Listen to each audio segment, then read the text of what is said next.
함께 은혜 받으실 말씀 보도록 하겠습니다. 마태복음 2장 19절부터 23절 말씀입니다. 마태복음 2장 19절부터 23절 말씀입니다.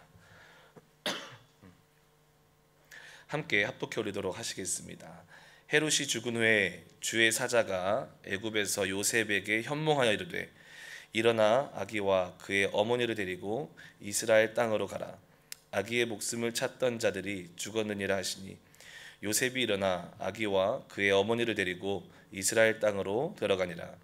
그러나 아켈라오가 그의 아버지 헤롯을 이어 유대의 임금됨을 듣고 거기로 가기를 무서워하더니 꿈에 지시하심을 받아 갈릴리 지방으로 떠나가 나사렛이란 동네에 가서 사니 이는 선지자로 하신 말씀에 나사렛 사람이라 칭하리라 하심을 이루려 함이러라. 아멘. 오늘 저희들에게 주어진 말씀과 함께 나도 기꺼이 나사렛으로라는 제목으로 은혜 받기를 원합니다. 제목이 심상치가 않죠. 제가 오늘 이 말씀을 통해서 오늘 비행기 티켓팅을 하셔가지고 이스라엘 땅으로 가라고 요구하지는 않으니까 걱정하지 마시고 긴장하지 마시고 함께 은혜를 받도록 하겠습니다. 지난 시간에 헤롯 대왕이 아기 예수의 목숨을 노리는 위협을 피해서 요셉과 마리아는 아기 예수를 데리고 베들레헴에서 애굽으로 피신하는 이야기를 다루었습니다. 그 이야기를 통해서 하나님은 순종하는 자들을 통해 하나님의 꿈을 보전하시고 반드시 하나님의 꿈을 성취해 나가신다라는 것을 나누었습니다. 오늘 본문은 지난 시간에 이야기와 연결되는 이야기입니다. 아기 예수를 죽이려고 했던 그 이스라엘의 지역 분봉왕이었던 헤롯 대왕이 죽은 후에 다시 한번 주의 사자가 요셉의 꿈에 현몽하여서 아기 예수와 그의 어머니를 데리고 다시 이스라엘 땅으로 돌아가라는 계시를 받습니다. 방금 말씀이 오늘 본문 말씀 19절 21절에 기록되어 있습니다. 다시 한번 읽어보도록 하겠습니다. 헤롯이 죽은 후에 주의 사자가 애굽에서 요셉에게 현몽하여 이르되 일어나 아기와 그의 어머니를 데리고 이스라엘 땅으로 가라. 아기의 목숨을 찾던 자들이 죽었느니라 하시니 요셉이 일어나 아기와 그의 어머니를 데리고 이스라엘 땅으로 들어가니라. 여기서 19절에 보게 되면 현몽하여라는 단어가 다시 나옵니다. 이 단어를 통해서 마태복음의 저자인 마태는 지금 일어나고 있는 모든 일들이 여전히 하나님께서 주도하고 계시고 하나님의 섭리 아래 있다라는 것을 독자들에게 강조하고 있는 것입니다. 1장에서 우리가 살펴본 바와 같이 1장에 예수님의 그런 수상한 족보, 이방 여인들이 기록되어 있는 수상한 족보와 처녀가 잉태함을 통해서 태어난 그런 예수님의 어떻게 보면은 너무나도 위험천만한 그런 탄생 배경을 봐도 그렇고, 더 나아가 태어나자마자 목숨을 위협받는 그런 절박함 속에서도 마태가 놓치지 않고 계속해서 독자들에게 말하고 있는 것은 하나님은 인간의 가장 추하고 절망적이며 어둡고 두려운 순간 속에서도 여전히 가까이 일하시며 하나님의 은혜를 베푸시며 예수 그리스도를 통한 구원을 이루고 계신다는 것을 말씀하고 있는 것입니다. 여러분과 제가 또 우리가 맞닥뜨린 인생의 절박한 순간순간들이 있을 것입니다. 마치 벼랑 끝에 내몰린 듯한 그런 순간에 봉착했던 적도 있을 것입니다. 그럼에도 불구하고 우리가 감사할 수 있는 것은 그런 순간들 속에서도 여전히 우리 인생 가운데 가까이 일하시는 주님의 친밀하심과 주님의 선하신 손길이 있다라는 것에 우리는 감사하지 않을 수가 없는 것입니다. 할렐루야, 아멘. 그런 찬양도 있지 않습니까? 하나님 한 번도 나를 실망시킨 적 없으시고. 제가 좋아하는 찬양인데요, 그 찬양에서도 말하는 것처럼 한 번도 주님은 우리를 실망시키지 아니하시고 항상 우리에게 돕는 손길과 구원의 손길을 허락하시며 우리 손을 잡고 나아가신다라는 것을 항상 인지하시고 사시는 성도님들 되시기를 주님의 이름으로 축복합니다. 19절 방금 읽었던 21절에 요셉의 그런 모습 속에서 우리가 발견할 수 있는 영적인 비밀이 있습니다. 우리 일상 속에 그 주님의 손길을 발견하기 위해서는 우리도 요셉처럼 영적으로 민감해야 합니다. 누구나 그 주님의 돕는 손길을 매 순간순간 경험하고 발견하지는 못하기 때문에 그렇습니다. 요셉은 하나님의 음성이 들렸을 때, 특히 하나님이 현몽하여서 하나님의 말씀을 하였을 때 그 음성이 하나님의 음성이었다는 것을 캐치할 수 있었습니다. 그만큼 그는 영적으로 민감한 신앙인이었다는 것입니다. 그리고 하나님의 말씀이 캐치되었을 때 주저함 없이 요셉은 순종하는 훈련된 믿음의 사람이었다는 것을 우리는 알 수가 있습니다. 오늘 하나님은 우리에게도 가장 확실한 방법으로 하나님의 음성을 우리들에게 허락하신 줄 믿습니다. 그것이 무엇입니까? 기록된 하나님의 말씀인 줄 믿습니다. 우리도 하나님 말씀에 민감하고 하나님 말씀을 사랑하고 하나님의 말씀을 항상 입술로 또 우리의 마음으로 읊조리고 그렇게 삶을 살아가며 성령님께서 모든 순간순간에 여러분과 저에게 그 말씀을 기억나게 하실 때에 아무리 작은 말씀이라도 그 말씀에 순종하는 훈련을 함으로 요셉처럼 훈련된 신앙인들이 되어서 하나님의 도우시는 손길을 매 순간순간 발견하시고 누리며 사시는 모든 성도님들 되시기를 주님의 이름으로 축복합니다. 오늘 본문 말씀 22절에 이렇게 말씀합니다. 그러나 아켈라오가 그의 아버지 헤롯을이여 유대 임금됨을 듣고 거기로 가기를 무서워하더니 꿈에 지시하심을 받아 갈릴리 지방으로 떠나가라고 말씀하고 있습니다. 이 말씀을 이해하기 위해서 먼저 그 당시의 이스라엘의 지리를 조금 이해해야 될 필요가 있습니다. 준비된 사진 하나가 있는데요. 사진에 보게 되면 주황색으로 표시된 지역이 아기 예수를 죽이려고 했던 그 헤롯 대왕이 통치하고 있던 지역입니다.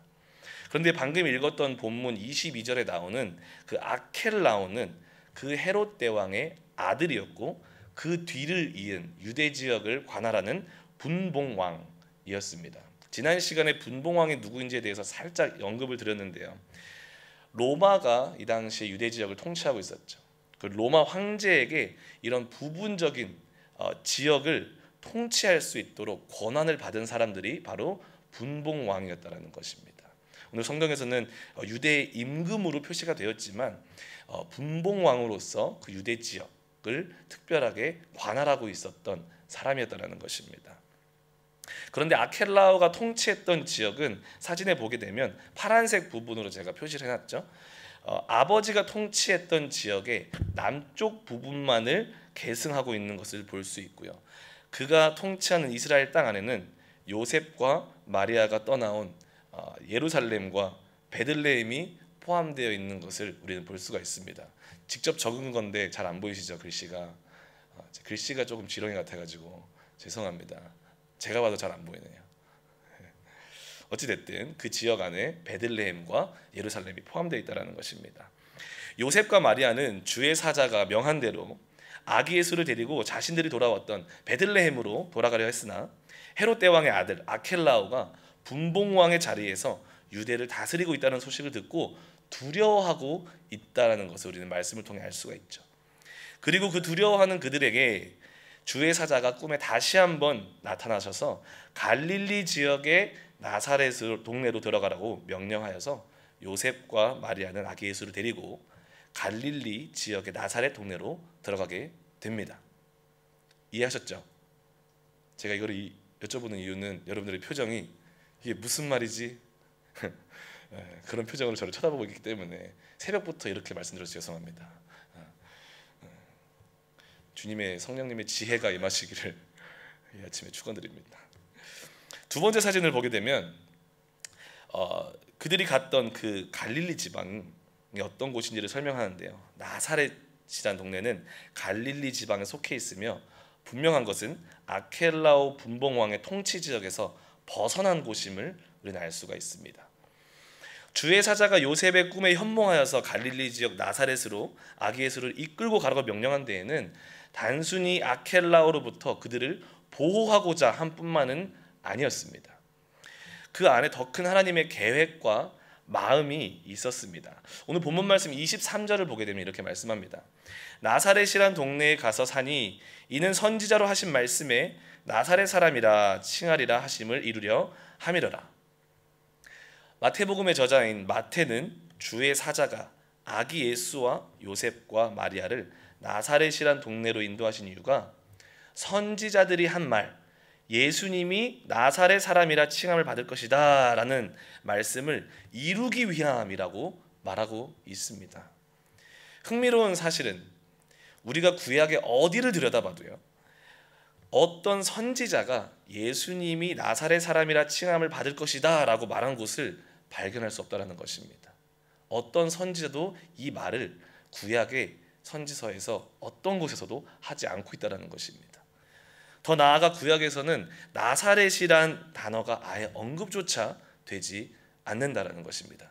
저를 믿지 못하겠거든 이번 한 주 동안의 구약을 쭉 읽으시기를 바랍니다. 그리고 찾으시거든 저에게 알려주시면 제가 회개하고 돌이키도록 하겠습니다. 그렇다면 마태는 어떠한 의도와 생각으로, 어떤 근거로 선지자로 예수님이 나사렛 사람이라 칭함을 받을 것이다 라는 말을 유대인 독자들에게 하고 있는 것일까요? 어떤 근거로, 어떤 의도로, 어떤 목적을 가지고 하고 있는 것일까요? 그리고 이 말씀은 지금 우리가 이 말씀을 읽고 있는 우리들에게 어떤 의미가 있는 것일까요? 그 의미를 알기 위해서 조금 더 구체적으로 살펴보기를 원합니다. 나사렛이라는 동네, 예수님 시대에 나사렛이라는 동네는요, 너무나도 천한 동네로 여겨졌습니다. 나사렛 출신은 멸시를 받았습니다. 왜냐하면 나사렛은 고고학적 자료에 따르면 마을 수가 고작 500명 채 안 되는, 사람들 눈에 잘 띄지도 않는 초라한 촌이었고, 이방의 갈릴리로 규정된 곳이었으며, 당연히 그러한 곳에서는 어떠한 선한 것이라고는 나올 수 없다고 사람들이 여겼다라는 것입니다. 그래서 요한복음 1장 46절에 보게 되면 이런 말이 있어요. 나다니엘이 이르되 나사렛에서 무슨 선한 것이 날 수 있느냐, 빌립이 이르되 와서 보라 하니라. 이게 그 당시에 그 사람들이 가지고 있었던, 나사렛이란 동네를 향해서 가지고 있었던 관점이었다라는 거예요. 어떠한 선한 것이 그런 말도 안 되는 촌에서 나올 수가 있겠냐. 마태가 예수님을 나사렛 출신이다라고 유대인들에게 말하는 것은 사실상 너무나도 충격적인 사실입니다. 그들이 납득할 수 없는 사실이라는 것이죠. 나사렛 사람 예수라는 명칭이 전달하는 한 가지 확실한 사실은, 마태가 지금 유대 독자들에게, 또 이방인들에게, 또 저희들에게 소개하는 이 예수는 그 당시 유대인들이 기다리고 있던 메시아에게 기대되었던 왕적인 위엄과 권세와 힘과는 너무나도 거리가 상당히 있는 그런 모습이었고, 오히려 그 명칭은요, 비천하고 아무도 알아주지 않고 무시당하고 천대당하는 그런 동네의 출신이다라는 것을 말해주고 있다는 것이죠. 우리도 그렇지 않습니까? 만약에 누군가가 여러분들에게 와서 저는 강남구 대치동의 또 청남동 출신입니다 라고 하는 사람이 딱 왔어요. 동시에 또 세 가족이 왔는데 옆에서 이러시는 거예요.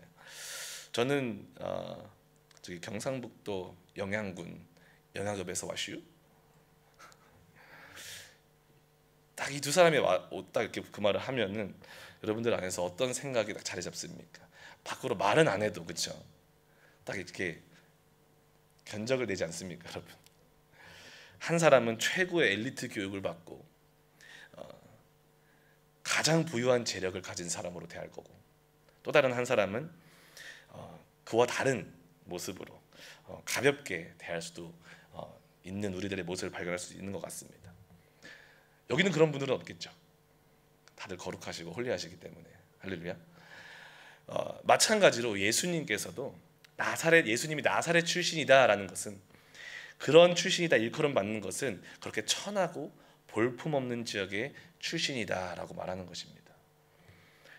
어떻게 보면 메시아로 오시는 분에게 붙이기에는 너무나도 초라하고 너무나도 창피하고 부끄러운 호칭이었다라는 것이죠.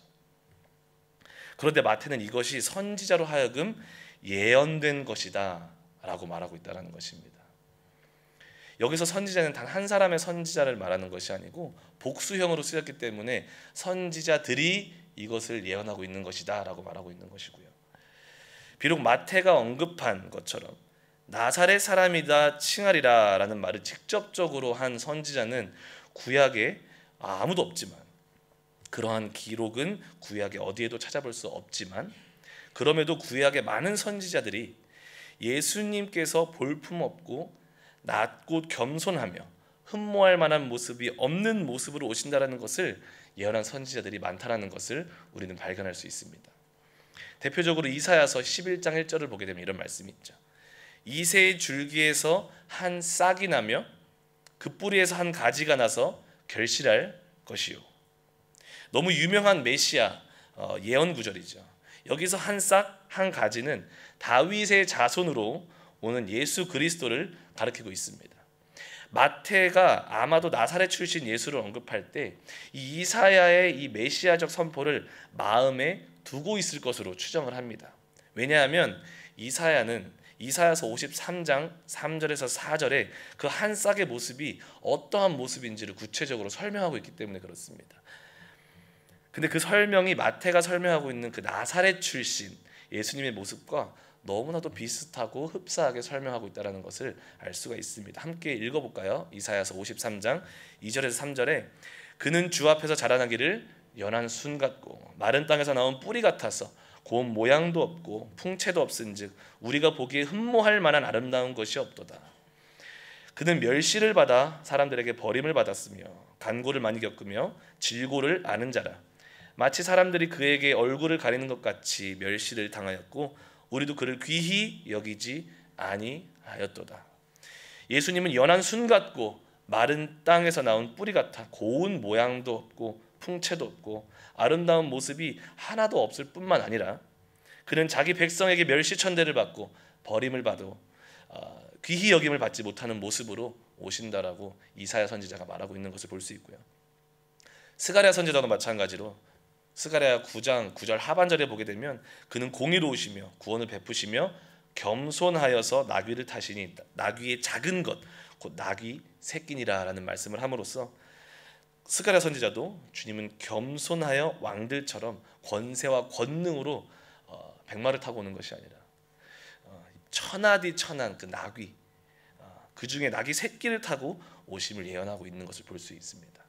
이뿐 아니라 시편의 기자도 사람들이 예수의 겉옷을 나누고 속옷을 제비 뽑을 것이다.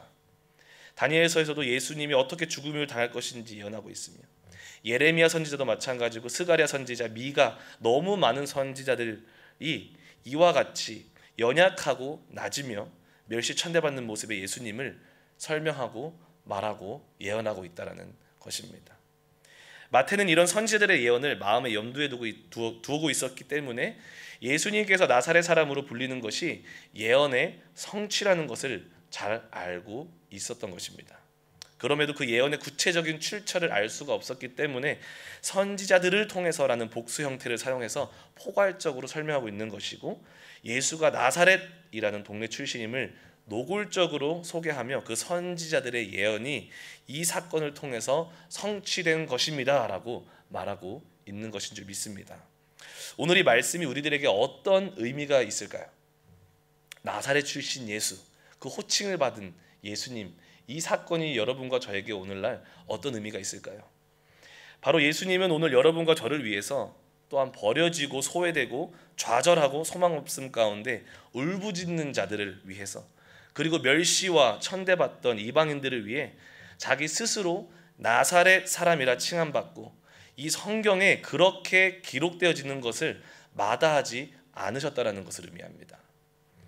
유대인으로서 예수를 믿는다는 이유로 온갖 핍박과 박해를 받는 자들, 이방인이라는 이유로서 멸시와 천대를 받는 자들, 고아와 과부로 가난 속에 힘겹게 살아가는 자들, 온갖 질병으로 소외되고 버려진 자들, 끔찍한 죄 가운데서 철저히 버려져서 소망 없이 외롭게 살아가는 자들을 위해서 그들의 친구가 되어주기 위해 이런 부끄러운 호칭, 나사렛 사람이라는 호칭을 받기를 마다하지 않으셨다는 것입니다.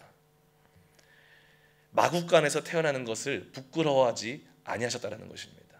죄인들과 함께 밥을 먹는 것을 마다하지 않으셨다는 것입니다. 단 한 사람도 잃어버리지 않고 만나주시고 위로하시고 구원하시기 위한 그 하나님의 뜻과 마음이 나사렛 출신으로 불려진 그 예수님의 모습 속에 고스란히 담겨 있는 줄 믿습니다. 그렇다면 오늘 누가 이런 예수님의 사랑에 감격하고 감사하여 동일하게 우리를 위해서 나사렛으로 기꺼이 가신 주님, 이제는 우리가 주를 위해서 기꺼이 나사렛으로 가겠습니다 선포하며 나가시는 성도님들 되시겠습니까? 이 큰 사랑을 받았다면 이제는 우리도 주님의 이름을 위해 조금 부끄러움을 받는 것을 기뻐하며 나가야 되지 않겠습니까? 주님을 위해 손해보는 것 좀 기뻐하며 살아가야 되지 않겠습니까? 할렐루야. 주님의 이름을 위해서 남보다 나를 좀 낮게 여기는 거 기뻐해야 되지 않겠습니까? 주님 이름을 위해서 나를 힘들게 하는 사람, 나를 해하고자 하는 사람을 더 축복하고 더 사랑하는 것을 기뻐해야 되지 않겠습니까? 주님의 이름을 위해서 그까지 핍박 좀 받는 거 좀 기뻐하며 살아가야 되지 않겠습니까? 마태는 나중에 5장에서 보면 나오겠지만 이렇게 말합니다. 의를 위하여 박해받는 자는 복이 있나니 천국이 그들의 것입니다. 예수 그리스도를 만나고 그분과 연합하여서 그 삶 안에 그 사랑의 주님이 너무나도 확실히 거하는 게 느껴지고 만져지고 동행하고 너무 실질적이기 때문에 그분을 위해 어떠한 수치와 수모와 부끄러움을 마다하지 않고 박해받는 것을 기뻐하는 자들에게는 천국이 주어질 것이다 라고 말하고 있습니다. 왜냐하면 그 안에 이미 예수님이 계시기 때문에 그가 가는 모든 곳이 천국이라고 주님은 말씀하고 있기 때문에 그렇습니다. 오늘 이 아침에 주님이 우리를 위해 겸손히 오심을 기억하며 우리 스스로에게 또한 도전하기를 원합니다. 주님의 이름을 위해서 우리도 낮아지는 자리로 나아가시기를 주님의 이름으로 축복하십니다. 주님 이름이 높여질 수 있다면, 주님의 복음이 선포될 수 있다면, 주님의 사랑이 나타날 수만 있다면 나도 기꺼이 나를 내려놓고 나사렛으로 가겠습니다 다짐하며 나아가시는 모든 성도님들 되시기를 주님의 이름으로 축복합니다.